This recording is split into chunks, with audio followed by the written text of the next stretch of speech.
45세가 넘은 직원들은 책상을 정리할 준비를 하라고 하더군요. 그는 마치 농담인 양 웃으며 말했고 우리 모두가 웃어 넘겨야 한다는 듯한 태도였습니다. 대표이사의 아들, 28살, 갓 다듬은 헤어스타일, 지나치게 하얀 치아, 그리고 마치 성경이라도 되는 양 프레젠테이션 자료를 쥐고 있었죠. 맹세컨대 회의실 안은 숨소리조차 들리지 않았습니다. 이 회사의 핵심을 구축하며 보낸 20년의 세월이 고작 그런 농담 한마디로 귀결되는 순간이었습니다.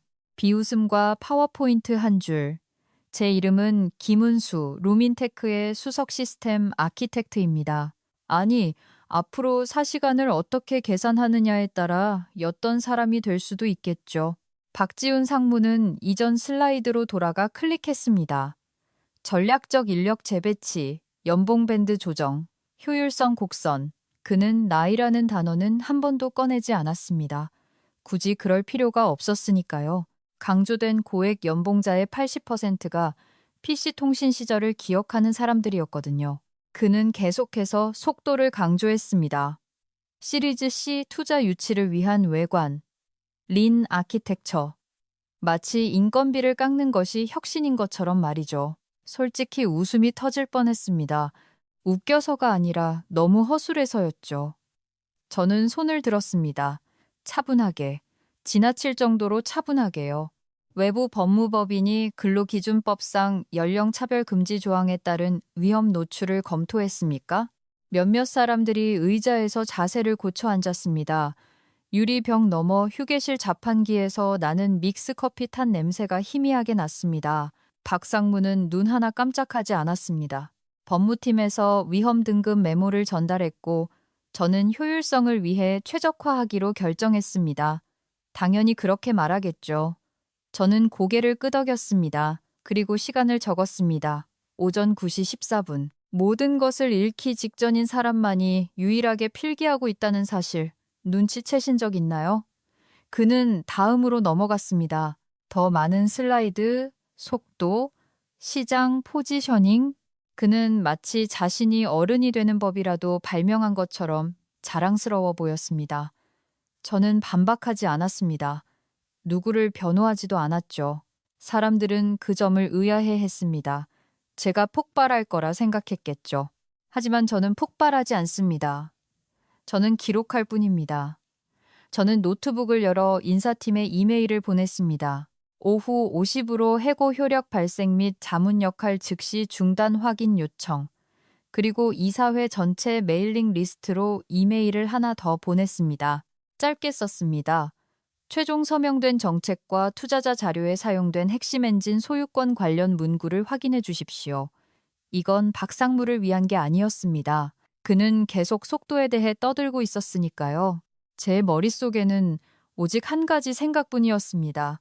보여주기식 경영을 위해 사람들을 지우는 게 이렇게 편안한 사람이라면 우리가 만든 기술에 대해 투자자들에게는 도대체 뭐라고 말하고 있는 걸까? 저는 노트북을 덮었습니다. 그는 자신이 45세의 골칫덩어리를 해고했다고 생각했겠죠.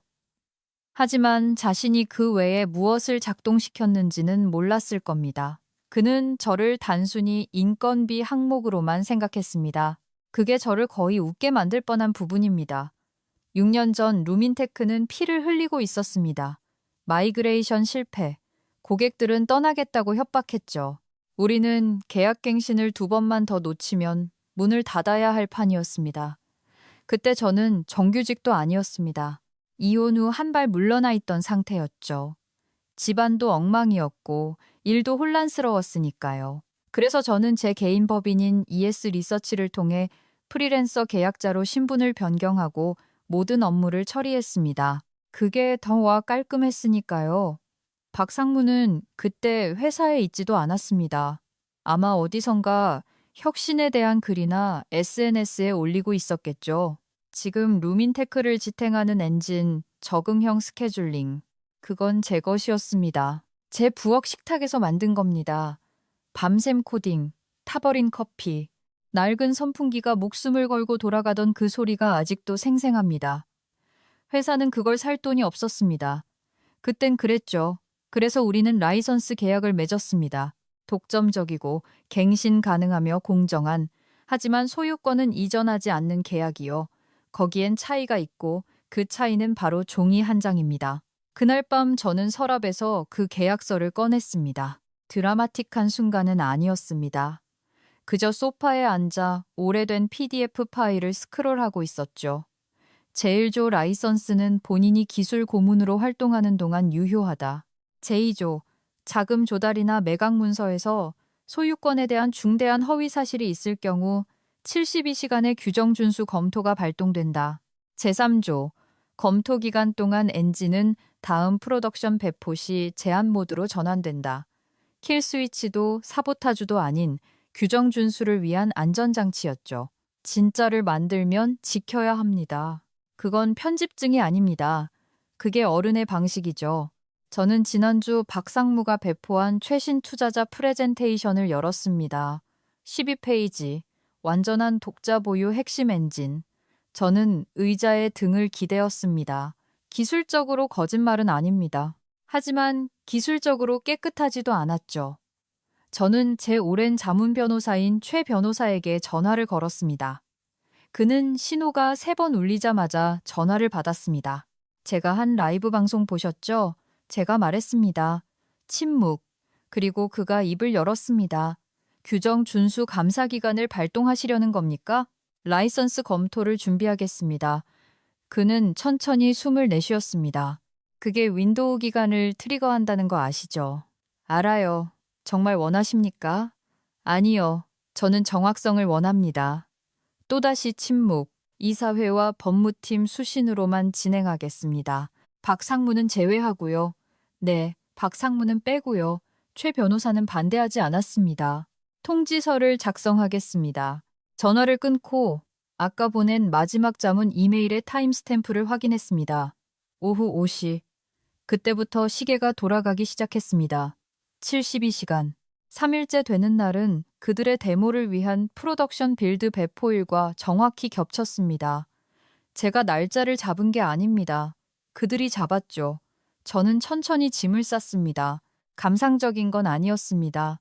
그저 정확하게 노트북, 수첩, 그리고 박상무가 고등학교를 졸업하기 전부터 아키텍처 스케치를 위해 써오던 낡은 샤프 펜슬 하나, 회사 로고가 박힌 후드티는 두고 왔습니다.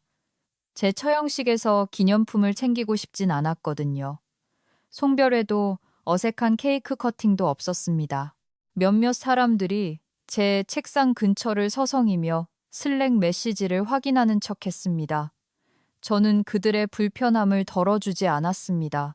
4시 57분, 저는 이메일을 작성했습니다. 오후 50으로 루민테크 시스템의 기술 고문직을 사임합니다. 접근 권한 및 자문 자격 중단을 확인 바랍니다. 잠시 망설이다 전송 버튼을 눌렀습니다. 그게 진짜 스위치였습니다. 연설도 슬라이드도 아닌 오후 5시, 제 사원증은 5시, 2분의 작동을 멈췄습니다. 효율적이더군요. 저는 보안팀 직원에게 노트북을 건넸습니다. 파일 복사 안 하셨죠? 그가 반쯤 농담조로 물었습니다. 그럴 필요 없어요. 제가 대답했습니다. 제가 가진 건 이미 다 제 거니까요. 계약서, 신고 서류, 개인 아카이브에 있는 라이선스 계약서, 그거면 충분했습니다. 엘리베이터에 탔을 때 휴대폰이 울렸습니다. 데브옵스 팀의 이민호 팀장이었습니다. 이사님, 끊지 마세요. 그가 다급하게 말했습니다. 이사님 없으면 뭐가 망가지는지 아시잖아요? 저는 잠시 눈을 감았습니다. 엘리베이터에서는 공업용 세정제 냄새가 희미하게 났습니다. 거버넌스가 거짓말을 하면 뭐가 망가지는지 알지. 제가 대답했습니다. 그는 조용해졌습니다. 그럼 그냥 내버려 두시겠다는 겁니까? 난 아무것도 안 해. 제가 대답했습니다. 물러나는 것뿐이야.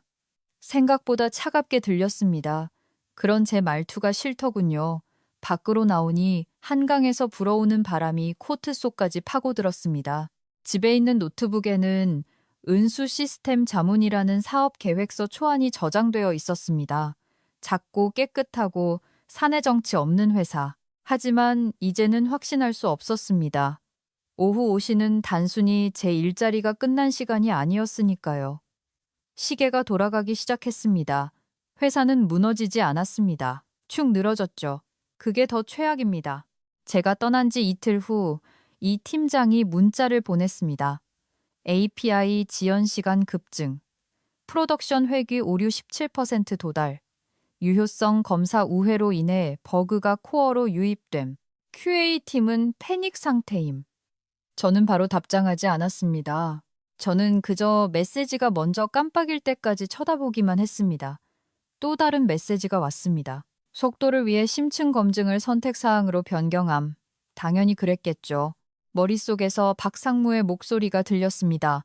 속도, 시장 타이밍, 내러티브. 그는 멍청하지 않았습니다. 그래서 더 위험했죠. 그는 보여주기를 이해하고 있었습니다.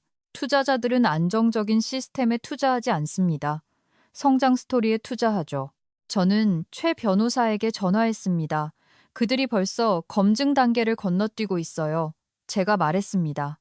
그건 운영상의 문제지 계약상의 문제는 아닙니다. 그가 언제나처럼 침착하게 대답했습니다. 알아요. 그냥 기록해두는 겁니다. 이사회는 오늘 아침 라이선스 검토 통지서를 수신 확인했습니다. 그가 덧붙였습니다. 그들이 파일을 열어본 겁니다. 박상무는 아직 공식적으로 모르는 건가? 좋습니다. 그날 오후 늦게 저는 봐서는 안 될 비공개 슬랙 스레드에 초대되었습니다. 누군가 아카이브에서 저를 삭제하는 걸 잊은 모양이었습니다. 장애조치 훈련 연기됨, 인증 타임아웃 불일치, 데모를 위한 임시 패치 승인 가능, 임시. 그 단어는 정말 많은 것을 망가뜨립니다. 이 팀장이 다시 전화를 걸어왔습니다. 그들이 프로덕션 빌드 배포를 이틀 앞당기려고 해요. 엔지니어들이 뭔가 잘못되고 있다는 걸 알지만 윗사람 누구도 듣고 싶어 하지 않을 때 나오는 그날 선 목소리였습니다. 라이브 스트리밍 때문에요? 제가 물었습니다. 네, 그냥 두실 건가요? 그가 목소리를 낮췄습니다. 이건 무모해요. 뻔히 보이는 결과라고요. 제가 말했습니다. 잠시 침묵이 흘렀습니다. 이사님, 지금 이 상황 즐기시는 거 아니죠? 그리고 저는 즐기지 않았습니다. 조금도요. 그날 밤 제 메일함으로 또 다른 메시지가 들어왔습니다. 전달된 일정 초대장이었습니다. 전략적 파트너 통화, IP 패키징. 패키징이라니 감사가 아니라 명확화가 아니라 패키징이라고요. 저는 코멘트 없이 최 변호사에게 전달했습니다. 몇 분 만에 전화가 왔습니다. 만약 그들이 핵심 아키텍처를 소유 자산으로 포지셔닝한다면 인증을 해야 할 겁니다. 제가 말을 마쳤습니다. 우리 사이에 침묵이 길어졌습니다. 아파트 밖으로 사이렌 소리가 지나가며 희미해졌습니다. 그들은 일정을 쪼고 안전장치를 건너뛰고 코드를 마케팅 언어로 포장하고 있었습니다. 그리고 그 기세 어딘가에서 소유권 문제가 중요해지려 하고 있었죠. 저는 투자자 통화에 참석하지 않았습니다. 그 부분은 여전히 좀 쓰라리더군요. 20년 동안 아키텍처를 만들었는데 갑자기 배경소음 취급을 받다니요. 이 팀장이 저를 위해 녹음을 해줬습니다. 어쨌든 박상무의 목소리는 안정적이고 자신감에 차 있었습니다. 보스턴에서 온 파트너가 말을 끊었습니다. 진행하기 전에 공시 책임에 따라 핵심 자동화 엔진의 소유권에 대한 서면 인증이 필요합니다. 0.5초의 정적. 박상무는 주저하지 않았습니다. 루민테크는 제3자 라이선스 제한 없이 핵심 엔진에 대한 완전하고 담보 없는 지적재산권을 보유하고 있습니다. 교묘한 단어 선택이었습니다. 기술적으로 거짓은 아니지만 기술적으로 깨끗하지도 않은 그날 밤 늦게 휴대폰이 울렸습니다. 최 변호사였습니다. 후속 조치가 왔습니다. 그가 말했습니다. 텀시트 투자 조건 협의서를 확정하기 전에 공식 인증을 원한답니다. 당연히 그렇겠죠. 법무팀장이 불안해하고 있습니다. 그가 덧붙였습니다. 만약 독자적이라는 말이 라이선스가 아닌 소유를 의미한다면 그건 리스크 노출이니까요. 리스크 노출이라 도덕성보다 이사회를 더 빨리 움직이게 하는 단어죠. 박상무도 후속 메일을 봤나요? 제가 물었습니다. 참조에 들어 있습니다. 저는 의자 뒤로 몸을 기댔습니다. 아파트가 너무 조용했습니다. 냉장고 돌아가는 소리가 평소보다 크게 들렸습니다. 그럼 움직입시다. 제가 말했습니다. 공식적인 규정 준수 검토를 발동하시겠다고 확인하시는 겁니까? 최 변호사가 절제된 목소리로 물었습니다. 네, 하지만 깔끔하게 처리해요. 이사회와 법무팀장 수신으로만. 박상무는 제외하고. 박상무는 제외하고라. 그가 잠시 멈췄습니다. 이게 발송되면 72시간 시계가 그들의 프로덕션 빌드 일정과 겹치게 됩니다. 알아요. 그리고 확실히 해두는데 타이밍에 대해 편안하신 거 맞습니까? 저는 그 말을 잠시 놔두었습니다. 편안하다는 말은 적절하지 않았으니까요. 보내세요. 1시간 내에 통지서가 전달되었습니다. 라이선스 자산의 잠재적 허위 표시에 따른 규정 준수 검토 발동. 비난도 협박도 없었습니다. 그저 계약서가 제 할 일을 하는 것뿐이었죠. 20분 후 제 메일함에 불이 들어왔습니다. 법무팀장의 짧은 이메일, 수신 확인, 검토 중, 패닉은 없었습니다. 하지만 곧이어 내부에 남아있는 누군가로부터 전달된 메시지가 왔습니다. 프로덕션 배포 목요일 오전으로 앞당겨짐. 라이브 스트리밍 데모 정오 예정. 3일째 되는 날. 저는 달력을 쳐다봤습니다. 제가 잡은 날짜가 아니었습니다. 그들이 잡았죠. 최 변호사가 다시 전화했습니다. 속도가 서류 작업을 만나는 지점이군요. 그가 중얼거렸습니다. 저는 잠시 눈을 감았습니다. 박상무는 내러티브가 구조를 앞설 수 있다고 믿었습니다. 우리는 곧 그 믿음을 시험하게 될 참이었습니다. 3일째 되는 날은 조용했습니다. 천둥도 없었고 극적인 전체 메일도 없었습니다. 그저 저에게 메시지를 보내선 안 될 사람으로부터 온 슬랙 알림 하나뿐이었습니다. 빌드 조기 배포. 박상무가 데모를 확정하고 싶어함. 당연히 그렇겠죠. 저는 희미하게 탄 에스프레소 냄새가 나는 공유 오피스 부스에서 라이브 스트리밍을 켰습니다. 제 노트북 펜 소리가 평소보다 크게 들렸습니다. 제 손은 안정적이었습니다. 대체로는요. 박상무는 밝은 조명 아래 서 있었습니다. 여느 때처럼 자신감 넘치는 모습으로요. 오늘 그가 시작했습니다. 우리는 루민테크의 다음 진화를 시연합니다. 그의 뒤로 인터페이스가 로딩되었습니다. 깔끔하고 세련되고 빨랐습니다. 약 4초 동안은요. 그러다 데이터 패널이 얼어붙었습니다. 그는 다시 클릭했습니다. 아무 반응이 없었습니다. 화면을 가로질러 얇은 회색 배너가 나타났습니다. 배포 보안 예외 규정 준수 잠금 활성화, 핵심 적응형 스케줄링에 대한 암호화 서명 누락, 시스템이 읽기 전용 무결성 모드로 제한됨, 등록된 인프라 아키텍트에게 문의하십시오. 빨간색도 아니고 깜빡이지도 않았습니다. 그저 사실만을 전달했죠. 위장이 뚝 떨어지는 느낌이었습니다. 어쨌든 박상무의 미소가 굳어졌습니다. 사소한 환경 문제인 것 같군요. 새로 고침하겠습니다. 그는 새로 고침을 했습니다. 똑같은 배너. 투자자 측 채팅창이 움직이기 시작했습니다. 소유권 상태? 검토 관련인가? 관리 연속성 문제? 그는 웃었습니다. 너무 크게요. 완전히 일상적인 절차입니다. 대체 데모를 실행하겠습니다. 미리 녹화된 대체 영상이 재생되었습니다. 실시간 데이터가 없는 수치들 뿐이었죠. 침묵은 고함보다 더 끔찍했습니다. 제 폰이 울렸습니다. 최 변호사였습니다. 정확히 계약대로 발동됐습니다. 그가 조용히 말했습니다. 보고 있어요. 계약 조건에서 벗어난 건 없습니다. 알아요. 당신이 정보를 유출한 게 아니라는 거 압니다. 안 했어요. 저는 스크린샷을 찍었습니다. 타임스탬프가 보이게 그를 창피하게 하려는 게 아니라 저를 보호하기 위해서였습니다. 다음에 무슨 일이 일어날지 알고 있었으니까요. 화면 속에서 박상무가 카메라를 향해 몸을 기울였습니다. 저희 아키텍처는 완전한 독자 기술이며 안전합니다. 완전한 독자 기술. 또 그 말이 나왔습니다. 제 메일함에 메시지가 또 떴습니다. 법무팀장이었습니다. 김은수님, 대화가 필요합니다. 비난도 사과도 없이 그저 엄중함만이 있었습니다. 저는 라이브 스트리밍이 일찍 끝나는 것을 지켜봤습니다. 박수도 질의응답도 없이 정중하지만 긴장된 마무리였습니다. 제 손이 한 번 떨렸습니다. 딱 한 번요. 저는 손이 멈출 때까지 탁자에 평평하게 눌렀습니다. 이 팀장이 전화했습니다. 이사님이 하신 겁니까? 목소리가 굳어 있었습니다. 아니, 제가 대답했습니다. 계약서가 제의를 한 거야. 수화기 너머로 긴 한숨 소리가 들렸습니다. 그럼 이제 어떻게 되는 겁니까? 저는 화면에 여전히 빛나고 있는 멈춰진 배너를 응시했습니다. 데모는 폭발하지 않았습니다. 그저 멈춰섰고 지켜보던 모두가 그 이유를 이해했습니다. 외부 법무법인은 빠르게 움직였습니다. 이사회가 겁을 먹었다는 증거죠. 최 변호사가 가장 먼저 전화했습니다. 예비 검토 완료. 사보타주 증거는 없었나요? 제가 물었습니다. 안전장치는 계약대로 정확하게 작동했습니다.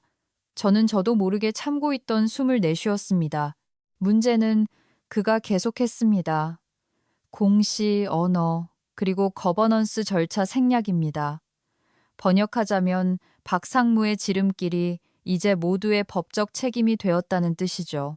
이 시간 후 저는 창업자이자 박상무의 아버지인 박 회장 맞은편에 앉아 있었습니다. 그는 한밤중에 식은 커피잔을 들고 엔지니어링 층을 돌아다니며 진짜 질문을 던지던 사람이었죠. 지금 그는 제가 기억하는 것보다 더 늙어 보였습니다. 그는 비난부터 하지 않았습니다. 협박하지도 않았죠. 그는 손을 깍지 낀 채 뒤로 기댔습니다. 지훈이를 망치지 않고 이 일을 해결할 방법이 있나? 회사를 고치지 않고서는 없습니다. 망치지 않고서는? 저는 목소리에 떨림을 잡았습니다. 시스템이 실패한 게 아닙니다. 거버넌스가 실패한 겁니다. 박 회장의 턱에 힘이 들어갔습니다. 자네가 검토를 발동시켰지. 저는 회장님의 회사가 서명한 계약을 집행했습니다. 긴 침묵. 그 아이는 아직 젊어. 박 회장이 중얼거렸습니다. 서면으로 된 위헌 메모를 무시했습니다. 제가 대답하자 그의 눈빛이 달라졌습니다. 외부 법무법인에서 확인한 게 확실한가? 박 회장은 탁자를 내려다보았습니다. 법무팀에서 독자적이라는 단어 사용에 대해 경고했나? 네, 서면으로요. 그리고 그가 그걸 묵살했습니다. 재정에 했죠. 박 회장은 그 말에 거의 미소를 지을 뻔했습니다. 거의요. 외부에서 이게 어떻게 보이는지 아나? 그가 물었습니다. 네, 제가 대답했습니다.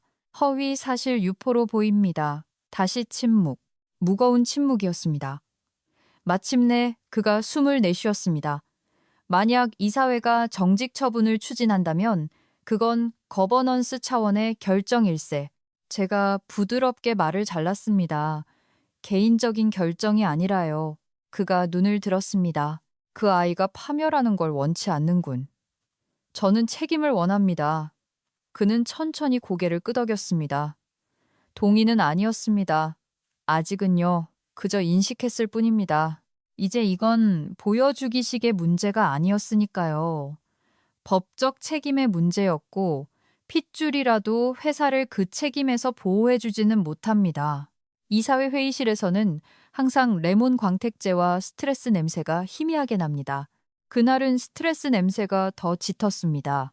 외부 법무법인은 숫자로 시작했습니다. 투자자가 철회할 경우 기업 가치는 약 2영억 원 하락할 것으로 추정됩니다. 허위사실 유포 소송을 진행할 경우 리스크 노출은 배가 됩니다. 아무도 끼어들지 않았습니다. 법무팀장이 뒤를 이었습니다. 위헌 문구가 지적되었으나 무시되었다는 문서화된 증거가 있습니다. 전면적인 감사가 있을 때까지 운영 권한의 일시적 정지를 권고합니다. 드라마틱하지 않고 그저 정밀했습니다. 박상무가 늦게 들어왔습니다. 침착하게, 지나치게 침착하게요. 그는 이사회가 아니라 저를 먼저 쳐다봤습니다. 저 여자가 규정 준수 아키텍처를 무기화했습니다. 그가 내뱉었습니다. 저는 눈 하나 깜짝하지 않았습니다. 저는 회사가 구제받아야 했을 때 서명한 합의서를 집행했을 뿐입니다. 그 말은 예상보다 더 강하게 박혔습니다. 박상무의 턱이 굳어졌습니다. 엔진이 실패한 건 나 때문이 아니야. 저 여자가 판을 엎어버려서 실패한 거라고. 계약에 따라 엔진은 제한 모드로 진입했습니다. 제가 말하기도 전에 법무자문이 대답했습니다. 사보타주의 증거는 없습니다. 박상무는 아버지에게로 시선을 돌렸습니다. 말장난 때문에 저를 정직시키겠다는 겁니까? 박 회장은 바로 대답하지 않았습니다. 어제 제 사무실에서 봤을 때보다 더 늙어 보였습니다. 이건 말장난이 아니다. 법무팀장이 끼어들었습니다. 수탁자의 의무입니다. 한 이사가 몸을 앞으로 숙였습니다. 조치 없이 진행하면 우리가 개인적인 법적 책임을 지게 됩니다. 그 말이 공기를 바꿨습니다. 박상무가 다시 시도했습니다. 계약 성사가 며칠 안 남았고 그리고 소유권을 부정확하게 인증하기 며칠 전이었지. 다른 이사가 반박했습니다. 침묵. 박 회장이 마침내 입을 열었습니다. 감사 기간 동안 박지훈 상무의 운영 권한 일시 정지 안건을 상정합니다. 아무도 주저하지 않았습니다. 손이 올라갔습니다. 하나 둘. 가결되었습니다. 박상무는 폭발하지 않았습니다. 그저 남들이 눈치채지 못하길 바라며 거칠게 숨을 몰아쉬고 서 있을 뿐이었습니다. 아버지 회사를 저 여자한테 넘기시는 거네요. 그가 중얼거렸습니다. 아니, 박 회장이 조용히 대답했습니다. 우린 회사를 지키는 거다. 임시기술감독위원회가 구성되었습니다. 운영 통제권이 이관되었습니다. 결의안이 초안 작성되었습니다. 박 회장은 떨리지 않는 손으로 서명했습니다. 서류는 소리치지 않습니다. 모욕을 주지도 않죠. 그저 현실을 바꿀 뿐입니다. 회의가 정회되자 여러 시선이 저를 향했습니다. 권한이 제한되려 하고 있었습니다. 그리고 권한에는 항상 대가가 따르죠. 그들은 박수치지 않았습니다. 아무도 축하해주지 않았습니다. 박 상무가 나간 뒤 박 회장이 저를 다시 불렀습니다. 우린 안정이 필요하네. 그가 바로 본론을 꺼냈습니다. 법무팀장이 서류철을 탁자 위로 밀었습니다. 이사회는 당신에게 CTO, 최고 기술 경영자직을 제안하고자 합니다. 지금 즉시 효력이 발생합니다. 저는 웃지도 감사하다고 하지도 않았습니다. 조건부로 수락하겠습니다. 제가 대답했습니다. 박 회장의 눈이 가늘어졌습니다. 말해보게. 첫째, 엔진을 공식화하십시오. 공정한 가치로 완전히 인수하든지 아니면 명시적인 소유권 문구를 넣어 라이선스를 갱신하십시오. 회색지대는 없습니다. 법무팀장이 고개를 끄덕였습니다. 합리적입니다. 둘째, 인력 재배치 정책 프레임워크를 철회하십시오. 전부 다요. 연봉 밴드가 경험을 지울 순 없습니다. 박 회장이 뒤로 기댔습니다. 비용이 들 텐데. 이미 치렀습니다. 침묵. 셋째, 제가 계속했습니다. 모든 프로덕션 배포에 대해 아키텍처 승인을 의무화하십시오. 문서화된 검증 승인 없이는 배포할 수 없습니다. 한 이사가 중얼거렸습니다. 그럼 속도가 느려집니다. 그게 회사를 살려줍니다. 제가 대답했습니다. 박 회장은 반박하지 않았습니다. 그리고 넷째, 제가 덧붙였습니다. 시니어 엔지니어들을 다시 부르세요. 자발적으로요. 젊은 리드급 엔지니어들과 짝을 지어 주십시오. 체계적인 멘토링으로요. 숙청은 안 됩니다. 그건 항복처럼 보이는데 다른 이사가 말했습니다. 연속성처럼 보일 겁니다. 박 회장은 오랫동안 저를 쳐다보았습니다. 박 상무의 공개 해임을 요구하진 않는군. 아니요, 복수를 원하시는 건 아니겠죠. 저는 거버넌스를 원합니다. 방안이 조용해졌습니다. 그렇게 하지. 박 회장이 마침내 말했습니다. 회의가 끝나고 건물 밖으로 나왔습니다. 휴대폰의 은수 시스템 자문 웹사이트 초안 알림이 떴습니다. 깔끔한 레이아웃, 굵게 처리된 제 이름. 저는 잠시 그것을 쳐다보았습니다. 그리고 탭을 닫았습니다. 이 역할을 맡는다는 건 그 계획을 보류한다는 뜻이었으니까요. 어쩌면 영원히요. 안정은 화려하지 않습니다. 느립니다. 무겁죠. 그리고 이제 그 무게는 제가 짊어져야 했습니다. 저는 전망 좋은 임원실을 쓰지 않았습니다. 박 회장이 제안했죠. 자네가 번 자리야. 서버 소리를 들어야 해서요. 제가 대답했습니다. 그래서 저는 하드웨어 렉이 있는 곳에서 2층 아래로 내려갔습니다. 그곳에서는 희미한 금속성 열기 냄새를 맡을 수 있습니다. 시스템이 물리적이라는 사실을 상기시켜주죠. 시스템은 현실적인 방식으로 실패하니까요. 복귀 첫 주, 저는 배포 회의에 들어갔습니다. 유효성 검사 승인됐나? 제가 물었습니다. 이 팀장이 고개를 들었습니다. 완료. 전체 이중화 테스트 통과했습니다. 롤백 계획 문서화 완료. 40분 복구 윈도우 확보. 저는 고개를 끄덕였습니다. 진행해요. 그게 거버넌스의 소리입니다. 박수 소리가 아니죠. 체크리스트 지표들이 수정되기 시작했고 레이턴시는 안전 임계값으로 떨어졌으며 사고 보고서는 안정화되었습니다. 기적은 없었고 규율만이 있었습니다. 박상무에 대한 감사는 조용히 종결되었습니다. 언론 스캔들도 극적인 해고도 없었습니다. 그는 2주 후 사임했습니다. 떠나기 전 제 사무실에 들렀더군요. 당신이 이겼어요. 그가 중얼거렸습니다. 이건 경쟁이 아니었습니다. 제가 대답했습니다. 그는 지쳐 보였습니다. 그 나이 때에는 어울리지 않는 피로감이었죠. 나를 파멸시킬 수도 있었잖아요. 그가 덧붙였습니다. 저는 합의를 집행했습니다. 제가 말했습니다. 나머지는 현실이 알아서 한 거고요. 그는 대꾸하지 않고 고개를 끄덕이더니 나갔습니다. 며칠 후 저는 리셉션 근처에 작은 무광 강철 명판을 하나 설치했습니다. 경험은 비용이 아니다. 인프라다. 연설도 메모도 없었습니다. 그날 오후 저는 시니어 엔지니어가 주니어에게 롤백 시뮬레이션을 가르치는 모습을 지켜봤습니다. 서두르지 마. 그녀가 그에게 말했습니다. 뭘 되돌리는지 이해하지 못한다면 속도는 쓸모가 없어. 그게 교훈입니다. 솔직히 사람들은 권력이 통제라고 생각합니다. 아닙니다. 책임입니다. 계약서는 중요합니다. 서류상의 기록은 중요합니다. 단어는 중요합니다. 자신이 옳다는 걸 증명하기 위해 시스템을 태워버려선 안 됩니다. 다시는 고장나지 않도록 만들어야죠. 인프라는 단순한 코드가 아닙니다. 우리가 생존해온 모든 실패의 기억입니다. 박상무는 사람들을 삭제하고도 진보를 유지할 수 있다고 생각했습니다. 그는 계약서가 단순한 종이 조각이 아니라는 걸 잊었던 겁니다. 그건 시스템의 면역 체계였습니다. 그리고 면역 체계는 직함 따위는 신경 쓰지 않습니다. 오직 진실만을 신경 쓰니까요. 제가 배운 건 바로 이겁니다. 진실성은 소란스럽지 않습니다.